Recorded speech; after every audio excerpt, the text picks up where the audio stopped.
నమస్తే. Welcome to వి3 news. లక్ష్యం సమాజహితం. ఇక వార్తల్లోకి వెళ్లే ముందు ముఖ్యాంశాలు. ఆగస్టు 3న ఇందిరా పార్కులో వైశ్యుల సాధన దీక్ష. పోస్టర్ ఆవిష్కరించిన వైశ్య వికాస వేదిక వ్యవస్థాపక అధ్యక్షులు కాచం సత్యనారాయణ.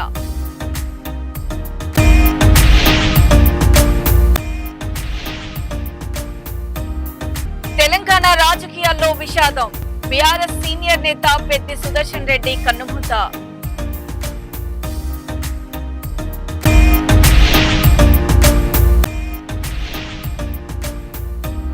నిర్మల్ కడెం ప్రాజెక్టును సందర్శించిన ఎస్పీ జానకి షర్మిల. వరద పరిస్థితులపై అధికారులతో సమీక్ష.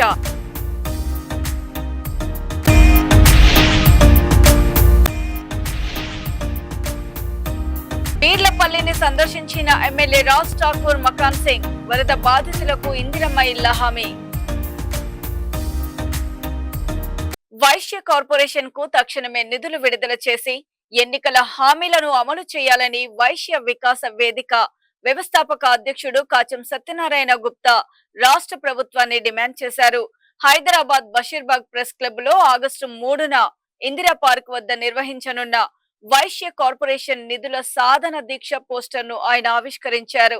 ఈ సందర్భంగా కాచం సత్యనారాయణ గుప్తా మాట్లాడుతూ వైశ్య కార్పొరేషన్ ఏర్పాటు చేసి 2 ఏళ్లు గడిచినా ప్రభుత్వం ₹1 కూడా కేటాయించలేదని విమర్శించారు. ఎన్నికల సమయంలో ఆర్య వైశ్యులకు ఇచ్చిన హామీలను కాంగ్రెస్ ప్రభుత్వం నెరవేర్చలేదని ఆరోపించారు. వైశ్య కార్పొరేషన్ కు 500 కోట్లు విడుదల చేసి 15 మంది డైరెక్టర్లను వెంటనే నియమించాలని డిమాండ్ చేశారు.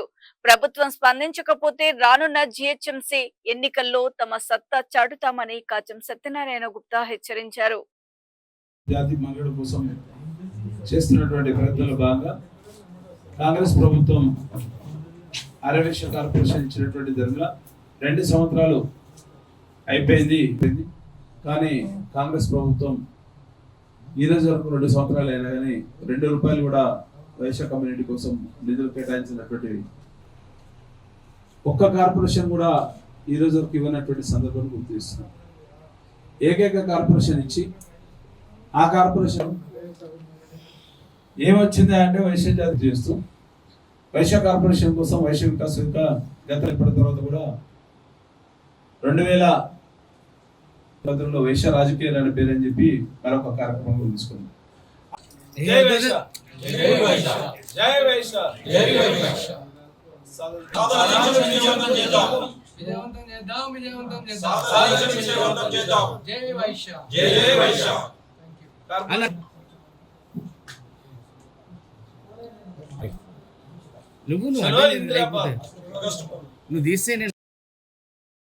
ఆధ్వర్యంలో తెలంగాణ రాష్ట్రంలో ఆర్యవైశ్య కార్పొరేషన్ ఇచ్చినటువంటి నేపథ్యంలో ఆర్యవైశ్య కార్పొరేషన్ నిధుల కేటాయింపు కోసం గత 2 సంవత్సరాల నుండి ₹2 నిధులు కేటాయించినటువంటి కాంగ్రెస్ ప్రభుత్వాన్ని ఈ సందర్భంగా డిమాండ్ చేస్తున్నాం. సోమవారం ఉదయం 10 గంటల నుండి 4 గంటల వరకు ఇందిరా పార్క్ ధర్నా చౌక్ దగ్గర వైశ్య కార్పొరేషన్ నిధుల కేటాయింపుకి ఒక సాధన దీక్ష కార్యక్రమాన్ని నిర్వహిస్తున్నాం.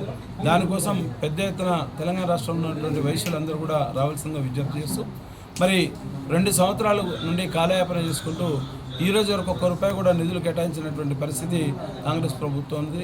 పేరుకొమ్మ కార్పొరేషన్ ఇచ్చినామని చెప్పి తాయిలాలు ఇచ్చినాం తండ్రికి చావండి అనే చందంగా ఉన్నటువంటి పరిస్థితిని మనం చూస్తున్నాం. కాబట్టి వైశ్యులకు ప్రతి సందర్భంలో కూడా అన్యాయం చేస్తున్నటువంటి కాంగ్రెస్ ప్రభుత్వాన్ని ఈ వేదిక ద్వారా వైశ్య వికాస వేదిక ద్వారా డిమాండ్ చేస్తున్నాం. గతంలో కూడా వైశ్య వికాస వేదిక వైశ్య గర్జన కార్యక్రమాన్ని 2023 చేసినటువంటి నేపథ్యంలో అప్పుడు ఎలక్షన్ల సందర్భంలో వైశ్య కార్పొరేషన్ ఇస్తానని చెప్పి మాటిచ్చిన ఈ కాంగ్రెస్ పార్టీ మరి దాని కాంగ్రెస్ పార్టీకి ఆ రోజు ఉన్నటువంటి వైశ్య సమాజం కొంత ఒత్తాస పలికినటువంటి మాట వాస్తవం.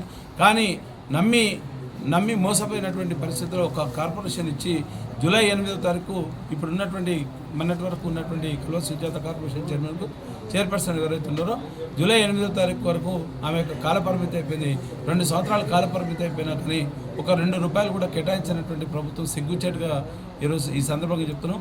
గతంలో బీఆర్ఎస్ ప్రభుత్వము మరి 7 కార్పొరేషన్ చైర్మన్లు, 11 మున్సిపల్ చైర్మన్లు, ఒక ఎమ్మెల్యే, ఒక ఎమ్మెల్సీ, ఒక ఆర్టీఐ కమిషనర్ ఇచ్చినటువంటి ధర్మిల మరి 30 నెలలు ఇస్తున్నా కానీ కాంగ్రెస్ ప్రభుత్వం ఈ రోజు వరకు వైశ్య సమాజాన్ని చిత్కారంతో చూస్తున్నది, ఒక నెగ్లెక్టెడ్ సొసైటీ కింద చూస్తున్నటువంటి విషయాన్ని గమనించే ఈరోజు వైశ్య వికాస్ వేదిక మళ్ళీ ఒకసారి వైశ్యుల కోసం, వైశ్య సమాజం కోసం, వైశ్యుల అభ్యున్నతి కోసం నికార్స్గా పోరాడేటువంటి సంస్థ ఏదైతుందో మా వైశ్య వికాస వేదిక ద్వారా ఇందిరా పార్క్ దగ్గర సోమవారం రోజు చలో ఇందిరా పార్కు మరి కార్పొరేషన్ నిధుల కేటాయింపుకై సాధన దీక్ష అనే కార్యక్రమాన్ని నిర్వహిస్తున్నటువంటి సందర్భంలో మరి అందరూ కూడా వైశ్యులందరూ పూర్తి స్థాయిలో వచ్చి ఆ సభని దీక్షని విజయవంతం చేయాలని చెప్పి బీఆర్ఎస్ సీనియర్ నాయకుడు నర్సంపేట మాజీ ఎమ్మెల్యే పెద్ది సుదర్శన్ రెడ్డి కన్నుమూశారు. గుండె సంబంధిత సమస్యలతో హైదరాబాద్ లోని యశోద ఆసుపత్రిలో చికిత్స పొందుతున్న ఆయన గురువారం తెల్లవారుజామున తుది శ్వాస విడిచారు. ఆయన మృతితో బీఆర్ఎస్ శ్రేణులతో పాటు తెలంగాణ రాజకీయ వర్గాల్లో విషాదం నెలకొంది. యశోద ఆసుపత్రి నుంచి ఆయన భౌతిక కాయాన్ని హనుమకొండ అమరవీరుల స్తూపం వద్ద నివాళుల అనంతరము నర్సంపేటకు తరలించారు. నేడు మధ్యాహ్నం 3 గంటలకు ఆయన స్వగ్రామంలో అంత్యక్రియలు నిర్వహించనున్నారు. పలువురు రాజకీయ, సామాజిక ప్రముఖులు పెద్ది సుదర్శన్ రెడ్డి మృతిపై సంతాపం వ్యక్తం చేస్తూ ఆయన సేవలను స్మరించుకున్నారు.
నిర్మల్ జిల్లాలో ఎడతెరిపి లేకుండా కురుస్తున్న వర్షాలతో కడెం ప్రాజెక్టుకు భారీగా వరద నీరు చేరుతుంది. ప్రాజెక్టు పూర్తి స్థాయికి చేరువ కావడంతో అధికారులు 9 గేట్లను ఎత్తి దిగువ ప్రాంతాలకు నీటిని విడుదల చేస్తున్నారు. ఈ నేపథ్యంలో జిల్లా ఎస్పీ జానకి షర్మిల కడెం ప్రాజెక్ట్ ని సందర్శించి వరద పరిస్థితులను అధికారులను అడిగి తెలుసుకున్నారు. ప్రజల ప్రాణ, ఆస్తి నష్టాల జరగకుండా అన్ని భద్రతా చర్యలు చేపట్టాలని, ప్రాజెక్టు పరిసర ప్రాంతాల్లో లోతట్టు గ్రామాల్లో నిరంతరం అప్రమత్తంగా ఉండాలని అధికారులకు సూచించారు. వరద పరిస్థితులను ఎప్పటికప్పుడు పర్యవేక్షిస్తూ అవసరమైన జాగ్రత్తలు తీసుకోవాలని ఎస్పీ ఆదేశించారు.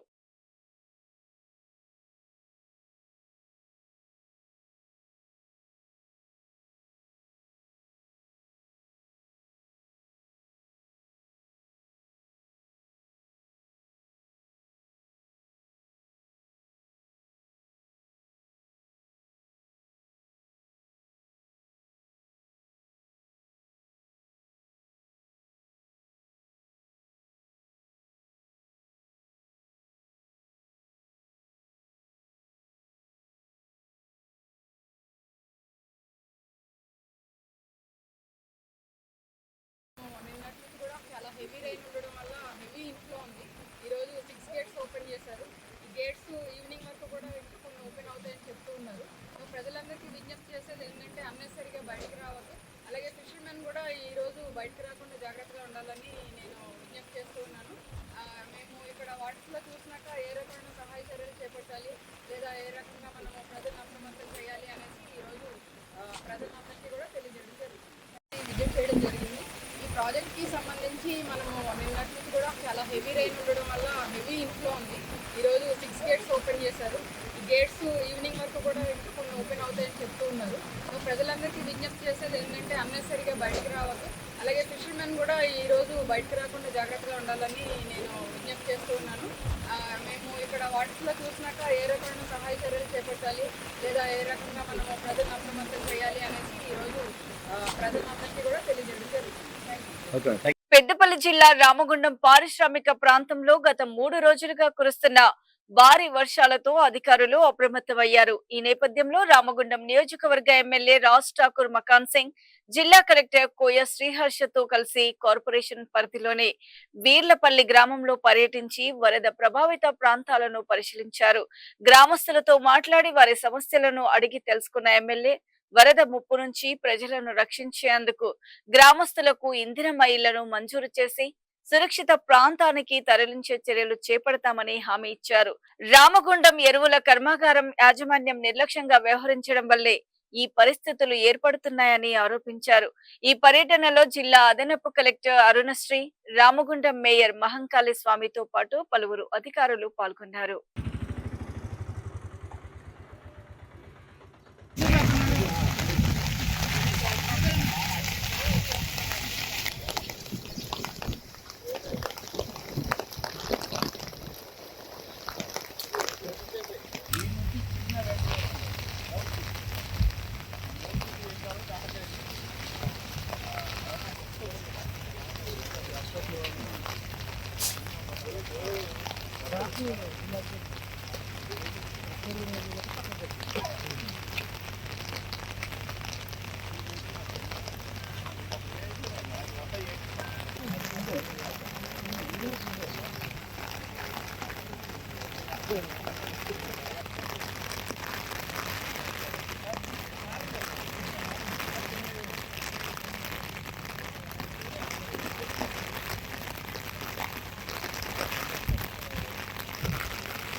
ఆర్ఎఫ్సిఎల్ ఫ్యాక్టరీ చేయడం వల్ల ఇలా వీర్లపల్లి దారుణంగా ముంపుకు గురైంది. వాళ్ళ ట్యాంకులు అన్నీ కూడా నిండిపోవడం, ఫ్యాక్టరీ నిండిపోతున్న భయంతో వాళ్ళు నిర్దాక్షిణ్యంగా అక్కడ అధికారులు ఈ ఊర్లోకి పంపులు పెట్టడం వల్ల ఇవన్నీ కూడా మునిగిపోయింది. నేను ప్రభుత్వం రానప్పటి నుంచి ఆ రోజుల్లో ఇది కట్టేటప్పుడు పబ్లిక్ హియరింగ్లో వీర్లపల్లిని షిఫ్ట్ చేస్తాం, స్థానికులకు ఉద్యోగం ఇస్తామని అప్పుడున్న నాయకులు మాటిచ్చారు. కానీ తర్వాత ప్రారంభమైన తర్వాత దీన్ని ఎవరు పట్టించుకోకపోగా నేను ఆ రోజు నుంచి అడుగుతూనే ఉన్నా, కానీ ఈరోజు పోరాటం చేస్తూనే ఉన్నా. ఇది కేంద్ర ప్రభుత్వానికి సంబంధించిన మోడీ నిర్ణయం. R&R ప్యాకేజ్ ఇవ్వడానికి సిద్ధంగా లేరు, ఉద్యోగాలు ఇవ్వడానికి లేరు. కానీ మేము దీన్ని అభివృద్ధి చేస్తూ ఇక్కడ ఉన్న వాళ్ళకి మాట ఇచ్చినాం, కొంతమందికి ఉద్యోగాలు ఇప్పిస్తూ కొందరికి ఇంకో ఉద్యోగాలు ప్రారంభం చేయాలని. దురదృష్టవశాత్తు ఈరోజు జరిగిన సంఘటనలో నీళ్లు రావడం వాళ్ళ నిర్లక్ష్యాన్ని మరొకసారి మనందరి గురించి నేను కలెక్టర్ గారు, నిన్న కమిషనర్ గారు, నా కుటుంబంతో పాటు మేయర్ గారు, అందరు నాయకులు భాగస్వాములు అయింది. వీళ్ళకి రక్షణకు ఉండి ఇళ్లలో వాళ్ళందరినీ వారికి సురక్షిత ప్రాంతాలు తరలించి వారికి కావాల్సిన వసతులు ఏర్పాటు చేయడం జరిగింది. ఈరోజు మళ్ళీ రావడం జరిగింది. ఇవాళ ఖచ్చితంగా నా పరిధిలో మహిళలతో చిన్న చిన్నగా కట్టుకున్న ఇండ్లు వారికి పడిపోవడం జరిగింది. సుమారు 15 ఇండ్ల వరకు ఇప్పుడు లెక్కలకు వచ్చింది. వారందరికి కూడా కలెక్టర్ గారు ఇక్కడే ఉన్నారు, మాట్లాడి వారికి ఇందిరమ్మ ఇల్లు లేదా తాత్కాలికంగా ఉండడానికి వాళ్ళకి వసతులు ఏర్పాటు చేసే కార్యక్రమం కూడా ప్రభుత్వం చేస్తా ఉంది. రాజన్న సిరిసిల్ల జిల్లా సిరిసిల్ల పట్టణంలోని పెద్ద బజార్లో భారీ వేప చెట్టు కూలి ఒకరికి గాయాలైన ఘటన కలకలం రేపింది. గత 3 రోజులుగా ఎడతెరిపి లేకుండా కురుస్తున్న వర్షాల కారణంగా ఒక్కసారిగా భారీ వేప చెట్టు నేల కొరికింది. అదే సమయంలో అక్కడ నిలిపి ఉన్న వాహనాలపై చెట్టు పడడంతో వ్యాన్ లో ఉన్న వ్యక్తికి గాయాలయ్యాయి. వెంటనే స్పందించిన స్థానికులు అతడిని బయటకు తీసి చికిత్స నిమిత్తం ఆసుపత్రికి తరలించారు. చెట్టు కూలడంతో విద్యుత్ తీగలు కూడా తెగిపడగా ఘటన సమయంలో అక్కడ జనసంచారం లేకపోవడంతో పెను ప్రమాదం తప్పింది.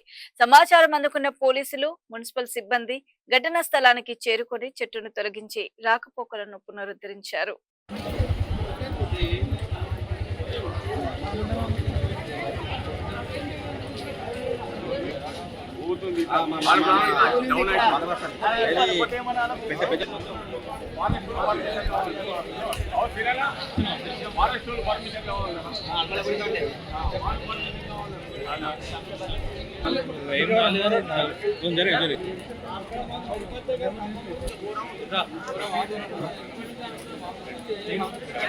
బాబాయ్ బాబాయ్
ఆటో ఊరుకోముండే బాబా ఇంకా కీడు దాకా ఆయన ఇతర ముందుకు పోతే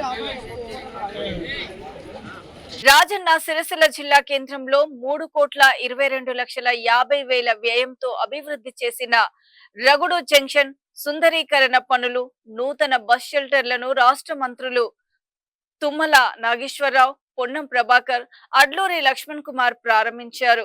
అనంతరం ఐడిఓసిలో జరిగిన సమావేశంలో నేతన్నల సంక్షేమం, వేములవాడ రాజరాజేశ్వర స్వామి ఆలయ అభివృద్ధి, జిల్లా అభివృద్ధిపై చర్చించారు.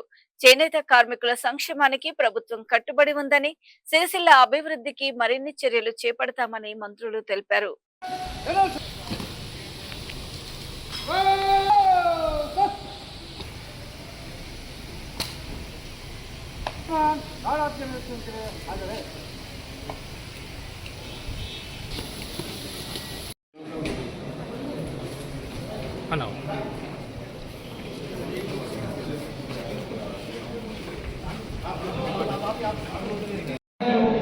ప్రతి ఒక్కరికి సాదర స్వాగతం పలుకుతున్న వేదిక కార్యక్రమాన్ని ప్రారంభించుకున్నాం.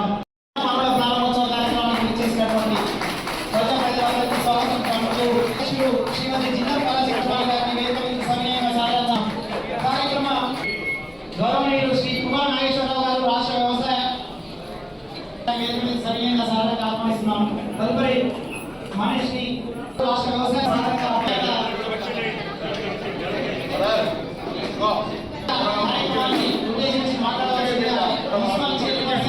అభిప్రాయాలు కానీ మరి ఇప్పుడున్న వారు గతంలో ఎలా అనుకున్నారో అలానే చేసి మరి పెట్టడం జరిగింది. అంటూ కూడా మరి ఇక్కడికి వచ్చిన మంత్రివర్గం కూడా ప్రత్యేక ధన్యవాదాలు.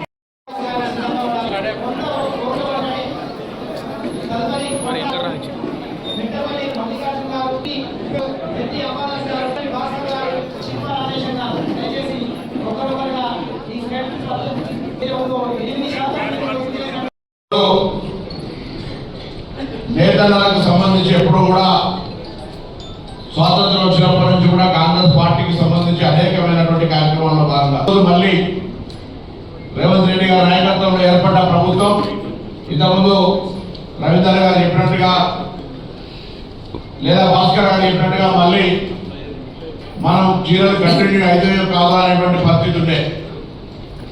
నేను ఎవరు విమర్శిస్తారని గతంలో చీరలు కట్టుకోవాలంటే ఇది కలెక్టర్ గారు చెప్పినట్టుగా మహిళలు కట్టుకొని బయటికి వచ్చే పరిస్థితి లేకుండే. కానీ ఇవాళ ఏ సమావేశం పెట్టినా మహిళల చీరలు కట్టుకొని ఫంక్షన్కి వెళ్ళే విధంగా తయారు చేస్తారు. నేను ఇంకొక మాట కూడా కోరుతా ఉన్నా, ఈరోజు విలువతో సంబంధం లేదు కానీ ఒక ఇలా పోచంపల్లికి సంబంధించి కావచ్చు, గద్వాలకు సంబంధించి కావచ్చు, లేదా సిద్దిపేటలో మరి గొల్లమామకు సంబంధించి కావచ్చు, వెంబర్తి కావచ్చు, పక్కనే చర్యాల తోలు బొమ్మల కావచ్చు, నిర్మలకు సంబంధించి కావచ్చు, ఒక టికెట్ ట్యాగ్ ఉంది. మీరందరూ కలిసి ఒక ఇందులో ఉన్నటువంటి ప్రముఖులంతా కలిసి ఒక మోడల్, మిగతా అన్ని అనేక రకాల సంబంధితమైనటువంటి ఉత్పత్తులు ఉన్నాయి కానీ సిరిసిల్ల చీర అనే ఒక జిఐ ట్యాగ్ ఎక్కడికైనా సామాన్యుడికి దొరకగలిగే కట్టుకోగలిగే ధరల సిరిసిల్ల చీర దొరికే ఒక జిఐ ట్యాగ్ వచ్చేంత క్వాలిటీగా తయారు చేయాలని చాలా కోరుకుంటున్నాను. మరొకసారి సందర్భంగా కోరుతాను. సార్ మీడియాలో ప్రారంభించినటువంటి చౌరస్తా నేతన్నలకు సంబంధించిన వృత్తిపరమైనటువంటి ఒక గుర్తింపునిచ్చేది. గతంలో మరి అక్కడ మెయిన్ సిరిసిల్ల సెంటర్లో కూడా ఒక నేతన్న విగ్రహం పెట్టుకున్నాం. ప్రతి ఆగస్టు 7 నాడు నేతన్న దినోత్సవం చేస్తారు. ఇక్కడ అందరూ కలిసి రాజకీయాలకు అతీతంగా ఇది ఒక వేదికగా ఇది వర్షం పట్టేది కూడా అక్కడే ఇంకా పెద్ద ఎత్తున మీ అందరితో కలిసి జరుపుకునేది ఉంటే అయినా దాన్ని కలెక్టరేట్ మార్చుకుని ఇక్కడ చేసుకుంటాను. వేదిక వృత్తి మన వృత్తిని గౌరవించాలని బ్యాక్వర్డ్ క్లాస్ మినిస్టర్గా కూడా వృత్తుల పరమైనటువంటి అంశాలకు కొంత అవకాశాలు కలిగాలని ఆలోచనతో ప్రభుత్వం ముందుకు పోతా ఉంది. తప్పకుండా అందులో నేతన్నలకు సంబంధించిన పార్లమెంట్ సభ్యులు ఉన్నాడు కూడా. ఇవి ఇప్పటి వరకు ఉన్నటువంటి బులెటిన్ అప్డేట్స్. ఆగస్టు 3న ఇందిరా పార్కులో వైశ్యుల సాధన దీక్ష పోస్టర్ ఆవిష్కరించిన వైశ్య వికాస వేదిక వ్యవస్థాపక అధ్యక్షులు కాచం సత్యనారాయణ.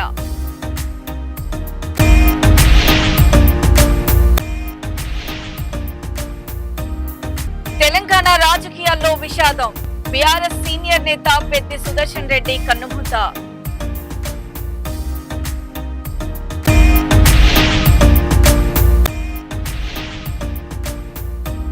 నిర్మల్ కడెం ప్రాజెక్టును సందర్శించిన ఎస్పీ జానకి షర్మిల వరద పరిస్థితులపై అధికారులతో సమీక్ష.